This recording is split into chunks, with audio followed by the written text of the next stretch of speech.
If you pursue legal action against your sister, don't expect to return home, my father exclaimed with frustration upon learning of my decision. Why did I choose to take this step? Because she had the audacity to steal my bank card. Follow my journey and share your thoughts on whether it was appropriate to take legal action against a family member. My name is Anthony, I'm 26 years old, and I currently work as a chef at a 3-star restaurant in New York. The job may not be as glamorous as some might imagine, but I have a genuine passion for it. I take pride in how each dish is crafted by my own hands, clean, honest, and fulfilling. For over a year now, I have been living independently, without any communication from my family. No calls to check in, no birthday messages, and no acknowledgement even if we happen to cross paths. To be honest, I am content. In fact, I am thriving. I find myself in an environment where my hard work is genuinely valued for the first time. No one takes credit for my achievements or suggests that someone else deserves what I have earned. I am no longer labeled as selfish for asserting my rights. A year ago, I was asked to leave the home I had known for 25 years, the place where I grew up. I believed I was secure, having taken the bold step to take legal action against my sister Mila, who had transformed my trust into a harsh reality. That morning, I had anticipated a pleasant day. I found myself in the kitchen, savoring a cup of freshly brewed coffee, the warm aroma mingling with the gentle morning light. For a fleeting moment, everything felt serene. No ringing phones, no looming deadlines, no heat from the kitchen, just a few tranquil minutes to myself before the day began. Then, my phone buzzed with a message from the bank. Your account has been credited with $200 from Mike L. I chuckled and shook my head. On schedule, Mike, a colleague at the restaurant, had borrowed $200 last week and assured me he would repay me on Monday. True to his word, Monday morning arrived, and I noticed the money had been deposited. As I was about to set my phone down, I noticed the remaining balance, $211. I paused, rubbed my eyes, and looked again, still $211. I logged out and signed back in, this time with more caution, yet the result remained the same, $211. A chill ran through me. Just 3 days prior, after transferring $200 to Mike, my account balance was exactly $125,100. It disappeared without any warning or alert, leaving just $200 and change. I called the bank right away, and after a few minutes of verification, the agent advised me to visit my nearest branch to review my recent transactions in person. I didn't ask any further questions. I stood up, grabbed my jacket and car keys, my heart racing. I had no idea what had just occurred, but I sensed this wasn't merely a system glitch. This felt like a betrayal, and I was determined to uncover exactly who was responsible. I arrived at the nearest bank branch in under 15 minutes. During the drive, my mind was filled with various theories. Was I hacked? Was there a system glitch, or had someone accessed my login information? I remained silent while waiting, my hands clenched and palms sweaty. When it was my turn, I explained the situation to a bank representative named Rachel. She appeared to be in her 30s and communicated with a composed and professional demeanor. After verifying my identity, Rachel accessed my account and examined the transaction history. The screen before her illuminated, and I observed her reaction. With a focused expression, she turned the screen toward me, revealing the transaction that led to the significant decrease in your balance, a transfer of $25,000 processed at 9:05 p.m. 2 days ago, I found myself holding my breath as I read the recipient account name, Mila Thompson. In that moment I froze. I didn't need any further explanation. That name was all too familiar to me. Mila, my sister. I leaned back in the chair, feeling as though I had just been slapped in the face. She took everything without asking, without any warning. I wasn't even a consideration in her decision. I didn't send her that money, I said, attempting to process the situation. I maintained a steady voice, emphasizing that I had never shared my account information with anyone. This was clearly an unauthorized transaction. Rachel acknowledged my concern, her fingers rapidly typing away. She explained that I would need to collaborate with our internal fraud investigation team, but I had to be proactive since the transfer was executed using valid login credentials. It would require time to determine if there had been identity theft or unauthorized access. I nodded in understanding, though my mind was racing, and despite being in the bank, my heart was pounding intensely. It felt as though it might explode from my chest, yet I compelled myself to remain composed. I informed Rachel, my sister, that I needed to speak with her in person later this afternoon. She nodded, refraining from any further inquiries. I exited the bank, walked purposefully to my car, started the engine, and drove off with urgency, akin to someone who had just experienced a profound betrayal. During the journey home, my thoughts were chaotic, inundated with questions that spiraled endlessly. When did she take my money? When did I make a mistake? Then it struck me, 2 days ago. That night, I was preparing to take a shower when Mila called out from the living room, "Anthony, can I borrow your phone for a second? I just need to Google something, and my phone's dead." Without hesitation, I tossed my phone onto the couch, considering her my sister. I even recall hearing her chuckle as I walked into the bathroom, assuming she was laughing at something online. Everything felt routine. Nothing seemed amiss. However, I now realize she didn't merely use my phone to look something up. She accessed my banking app, logged in, and transferred every last bit of my money, $125,000, into her account. I was incredibly naive, not only for handing her my phone when I was vulnerable, but also because there had already been at least 3 occasions where I had allowed her access to my bank account. I was focused on creating a new menu and testing recipes, leaving me too occupied to manage my phone, so I had asked Mila to assist with transferring some money to our parents, a few hundred here and there. Each time, I shared the passcode, and she handled it for me. I reassured myself that this was family, that this was my sister, but in reality, I had entrusted her with my financial information. Keys to my downfall were right in front of me, and I was completely blindsided. As I pulled into the garage, I exited the car with urgency and made my way into the house with determination. "Where are you? Come out here now," I called out, my voice trembling with intensity. My fists were clenched, my heart raced, and I felt an overwhelming pressure building in my head. There was no answer. I moved directly to her room and knocked forcefully on the wooden door. "Open the door. Come out here." The sound of my fists striking the door reverberated through the hallway, startling my parents, who hurried in from the kitchen. I was determined to confront her directly and seek an explanation. Moments later, the door opened, revealing Mila in her pajamas, half asleep, her hair disheveled, and an expression of annoyance as if I had disturbed her rest. "What's going on?" she mumbled, clearly irritated. I asserted firmly, "Give me my money, $125,000. The bank confirmed it. The transfer occurred at 9:05 p.m. 2 days ago, recipient name Mila Thompson, you took it." She shrugged as if I was overreacting, and with a yawn, she said it was just a short-term borrow. She mentioned an amazing business deal that promised double the return in 2 weeks and urged me to trust her. As soon as those words left her mouth, I responded firmly, pointing out that she took it without my permission and accessed my account, which she knew was not allowed. I emphasized that this was not borrowing, it was stealing. My voice trembled with anger, and my face felt hot as I struggled to maintain my composure. I demanded she return my money immediately, warning her of the consequences if she did not. As I approached the court, a voice called out from behind me, "Anthony, that's enough." It was my mother, her tone sharp and accusatory, as if I were the one at fault. "You're blowing this way out of proportion. Think of your sister, your family. Why can't you handle this privately at home? Why discuss lawsuits?" My father intervened, his expression tense, frustration clear in his voice. "You're willing to embarrass this entire family over money. You know how Mila is, she just borrowed it. She never intended any harm." I turned to look at the 2 individuals who were expected to uphold what is just, and I felt a tightness in my chest. My voice trembled as I inquired, "She didn't mean harm? You're saying that after she emptied my account without any prior notice or communication with me, and now my parents are supporting her?" Her entire demeanor changed. She crossed her arms, leaned against the doorway, and smirked as if I were merely a child throwing a tantrum. "Oh, come on, Anthony. Are you seriously making a scene over this?" Before I could respond, my parents spoke again.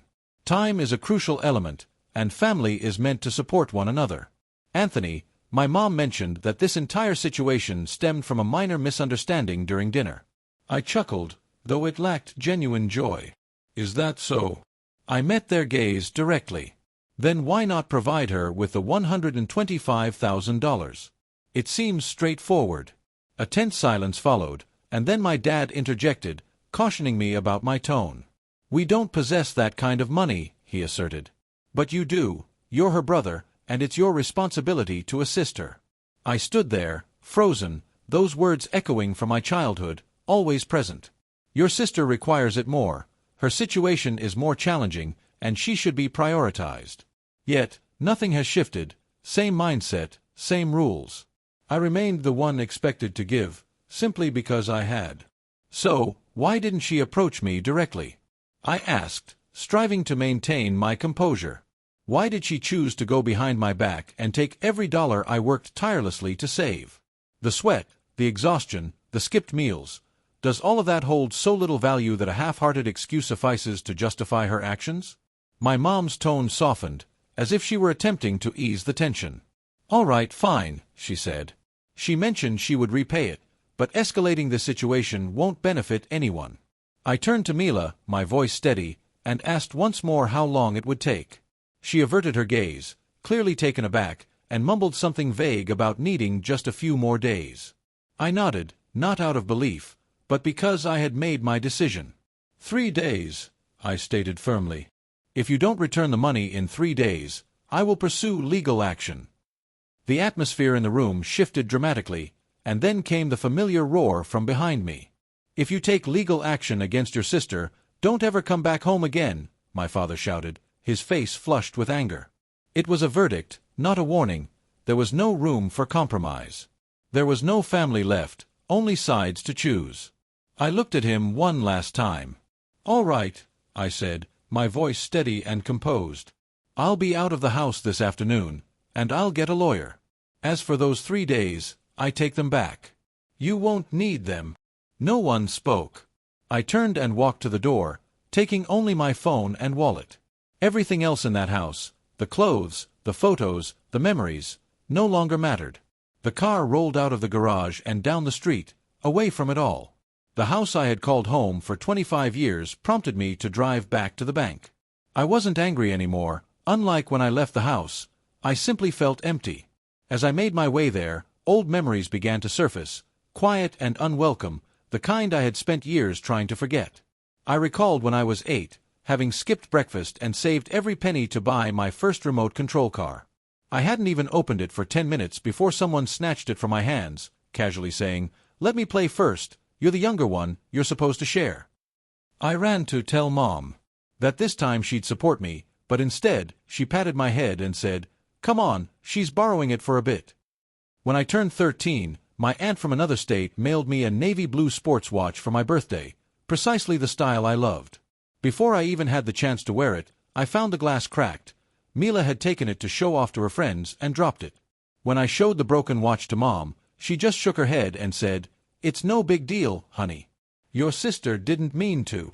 By the time I was 17, I had spent the entire summer working in A. One day, I came home to find my first set of professional knives missing.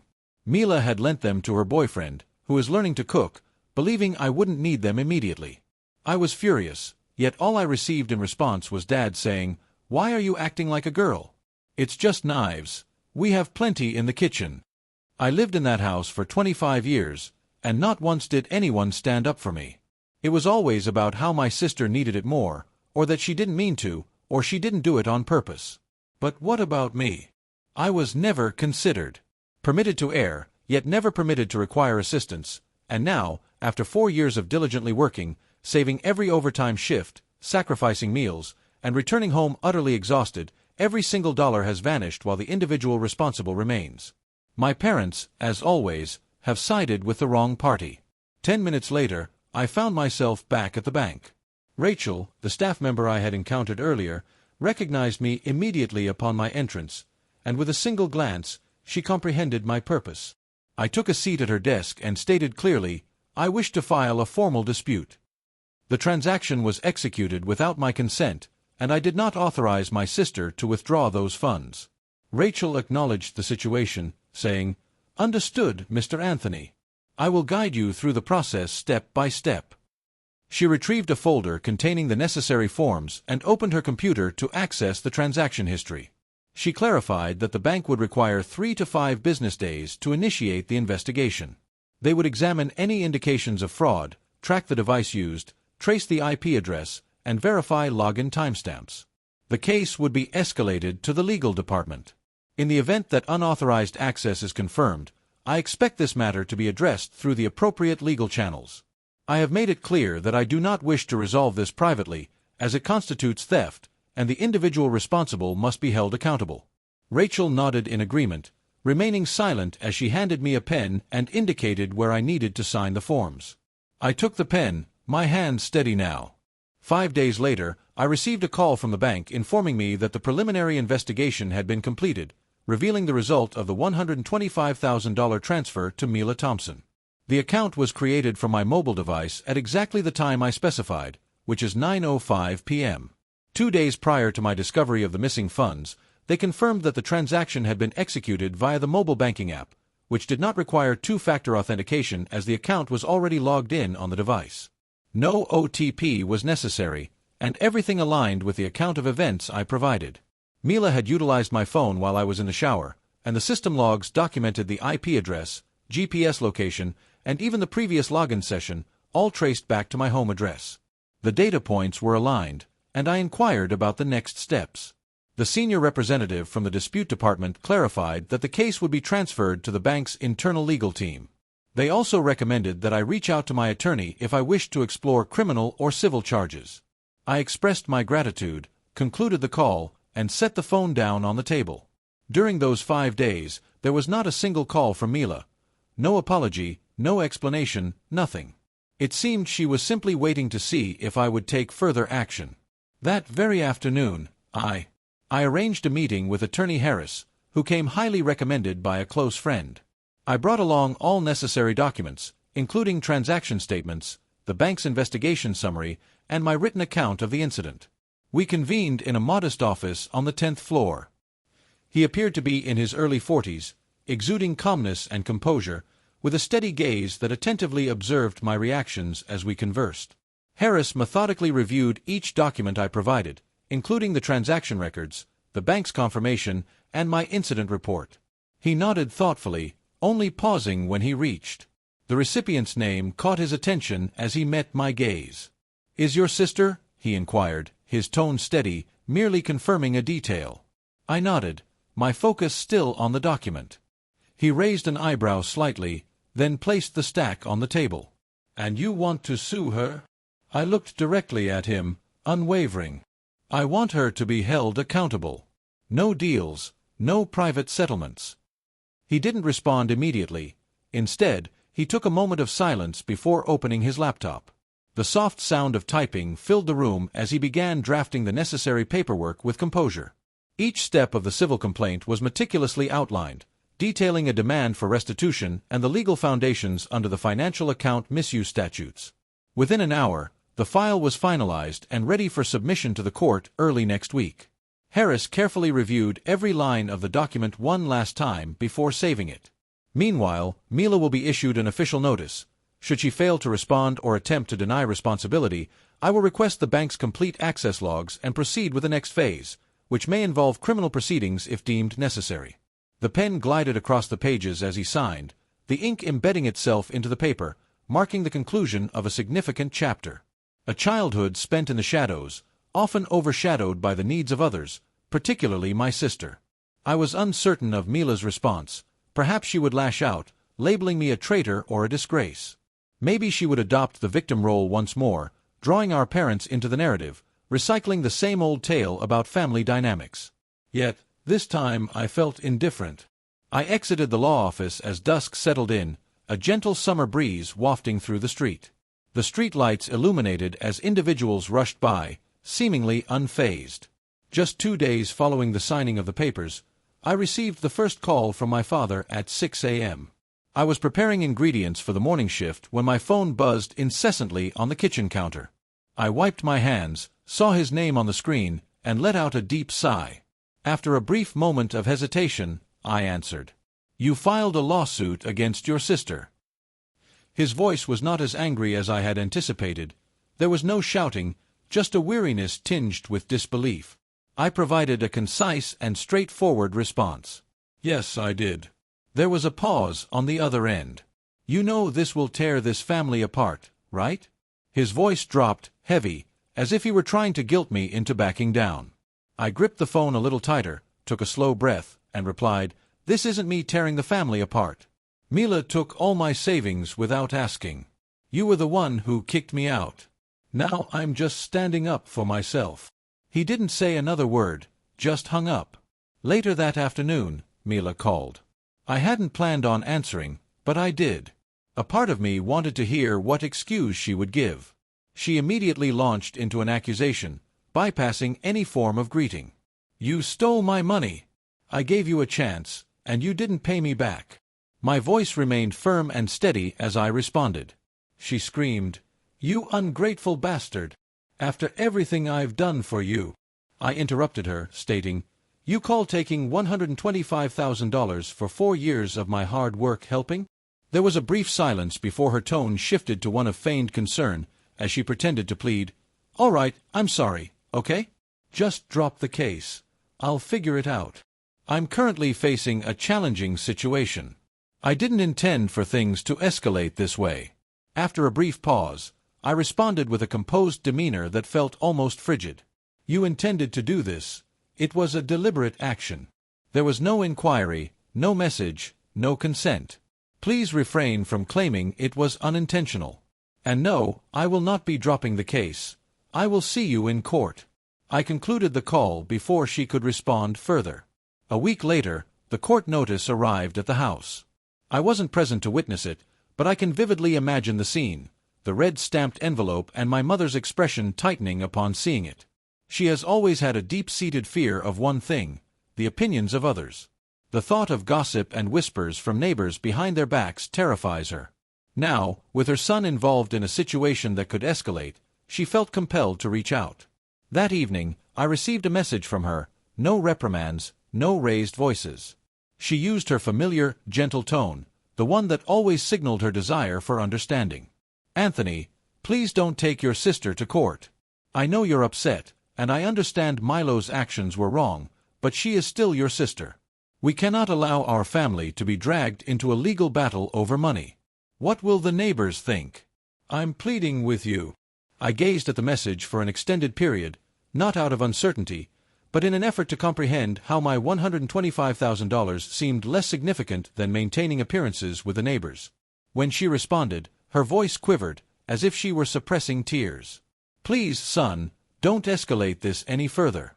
Your sister understands she made a mistake. She will reimburse you. She's just in a difficult situation right now."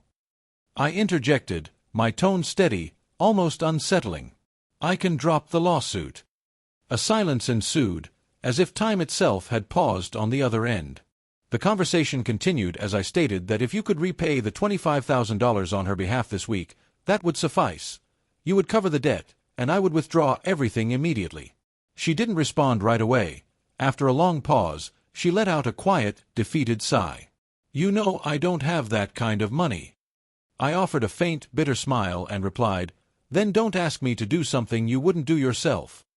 I ended the call without waiting for her to say another word. The first hearing took place on a cloudy Monday morning. I arrived at the courthouse early, dressed in a white shirt and dark attire. Wearing a blazer and holding the folder of documents prepared by Attorney Harris, I entered the courtroom. Milo was already present, dressed in a long gray dress, her lipstick a striking red, and her gaze icy, as if she had never committed any wrongdoing. Beside her sat a young attorney I did not recognize. In the public seating area behind them were my parents. My father shot me a look that could slice through steel, as if I had betrayed the family. My mother averted her gaze completely, her face unusually pale, her hands tightly gripping her purse. No one offered me a greeting. Nods. There was no acknowledgement of our past as a family. Harris arrived shortly after, placing a steady hand on my shoulder and nodding. "Stay calm. We have everything we need. Your only responsibility is to tell the truth." When the judge entered, everyone rose to their feet. My heart raced, not from fear, but because I understood this was the moment to reclaim what should have never been taken from me. Harris went first, delivering a statement that was clear, direct, and factual. He detailed how the $125,000 transfer was executed from my account. Using a device without consent, without messages, authorization, or any form of agreement, is a serious matter. There was no legal access, and no evidence to support her claim of being alone. Then it was Mila's turn. She stood, adjusted her dress, and began speaking in her usual half-sincere tone. My brother Anthony knew I needed help. I'd assisted him with transfers before, and I thought he trusted me. I didn't expect him to take it this far. I let out a soft laugh, not loud, but just enough for Harris to glance at me, signaling me to remain calm. Mila continued. In a lengthy explanation, I mentioned that I had previously provided her with the passcode and that it was merely a misunderstanding. I expressed that had we communicated effectively, this situation could have been avoided. The judge then inquired if I possessed any written confirmation, such as messages or emails, that would indicate my brother's consent for the transfer of $125,000. A heavy silence ensued, lasting over 30 seconds, making it clear to everyone present what that implied: no. She finally responded, her voice barely above a whisper, stating that there was nothing. As I exited the courtroom, not a single person made eye contact with me. Parents walked ahead in silence, not uttering a word to Mila. She, too, refrained from looking at them. There was an unspoken agreement of avoidance. The atmosphere was thick with silence, perhaps for the first time revealing the weight of consequence. After the initial hearing, Attorney Harris informed me that the court would take approximately 2 weeks to issue a preliminary decision. If deemed necessary, a full trial date would follow. However, just by observing M's expression as she exited the courtroom, it was clear she already anticipated the outcome. I stepped out of the courthouse and inhaled deeply, not out of relief, but due to the gravity of the moment. I realized I had just entered a territory my family had always dreaded, the realm where consequences resided. That afternoon, my father called once more. I hesitated to answer, but ultimately did. His tone lacked anger this time. Instead, it was dry, sharp, and laden with pressure. Do you want to bring shame to this family? Do you even deserve to call yourself my son anymore? I paused before responding. I closed my eyes, took a steady breath, and replied with composure, I haven't done anything wrong, and if standing up for myself brings you shame, perhaps I don't need to bear that burden. This last name no longer held significance. A moment of silence followed, and I could hear him exhale sharply through the phone before the call ended with a click. Later that night, another message arrived, this time from a cousin. You've lost it. Suing your sister? Who's ever going to trust you again? I chose not to respond. There was no need. I understood now that in this family, trust only flowed in one direction. They trusted that I would remain silent, that I would endure, that I would make sacrifices repeatedly as if it were my duty. But I have changed, and evidently, that is more than they can accept. It is more distressing for them than the loss of financial resources, as this situation transcends a mere lawsuit.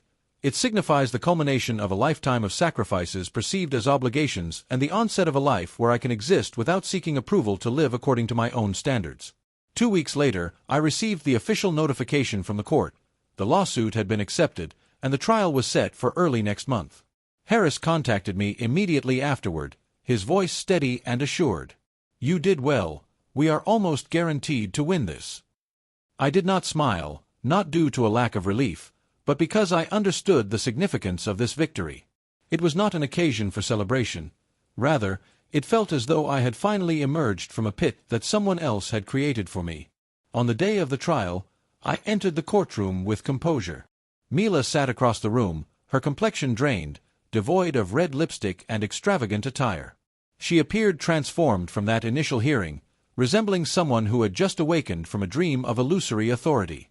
Her lawyer spoke only a few words, presenting no new evidence, no compelling arguments, and no witnesses. In contrast, Harris remained as astute as ever.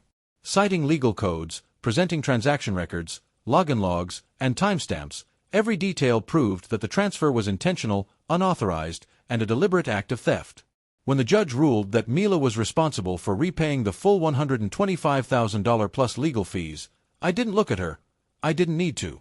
I was already familiar with that expression, the one of someone who never takes responsibility for their mistakes and only blames others for seeking fairness. After the trial, I walked straight out of the courthouse without pausing. My parents weren't there. I didn't expect them to be. They wanted to remain in their own world, and I ceased to be family when I chose to stop being silent. A week later, the money appeared in my account, the exact amount, not a cent more, with no apology or message. I looked at the bank notification on my phone. What I felt wasn't triumph, but peace. I didn't require them to acknowledge their mistakes. I simply needed them to understand that I am no longer the little brother they can manipulate. If anyone ever inquires whether I regret taking a family member to court, my answer is straightforward: no. This was never about the money. It was about standing my ground against my sister. To court because I finally realized that justice does not manifest on its own, particularly in a family where blood serves as a shield for those who evade accountability. It has been a year since the trial concluded, and I am still residing in New York, continuing my role as a chef at the same 3-star restaurant. However, one aspect has transformed entirely. I no longer fear the silence of my family. I haven't communicated with Mila since that day. No calls, no encounters. My mother has not reached out to me again, and my father has blocked my number following our last conversation. Initially, I believed that the distance would create a sense of emptiness, but in reality, life without them has been more liberating than ever. I dedicated myself fully to my work, and the head chef entrusted me with a new menu section just 1 month after my trial. 6 months later, my name was displayed on the kitchen's achievement board alongside some of the restaurant's most seasoned chefs. I chose not to share this with my family. I rented a modest studio in Brooklyn, nothing extravagant or costly, but it is my own space, where privacy is respected and my belongings remain untouched. While I scroll through my phone during my shower, I often reflect on the past, not to harbor resentment, but to remind myself that forgiveness doesn't necessitate reconciliation. I hold no animosity towards Mila or my parents, yet the memories remain. I once thought of family as an unchangeable bond, something to which one must always return. Now, I recognize that a family lacking respect is merely a confinement designed to keep compliant individuals from leaving. I have chosen to walk away, and I have no intention of returning. If anyone perceives me as ungrateful, that is their perspective. It is unfortunate that I had to take my sister to court. Let others think what they wish. I know one thing for certain. For the first time in my life, I stood up for myself, and I have no regrets about it. Before concluding this story, I would like to ask your opinion. Was I wrong for suing my sister to reclaim the $125,000 that belonged to me? Please share your thoughts in the comments below. Your support is invaluable and encourages me to continue sharing truthful and heartfelt content. Thank you for taking the time to listen to stories like this one.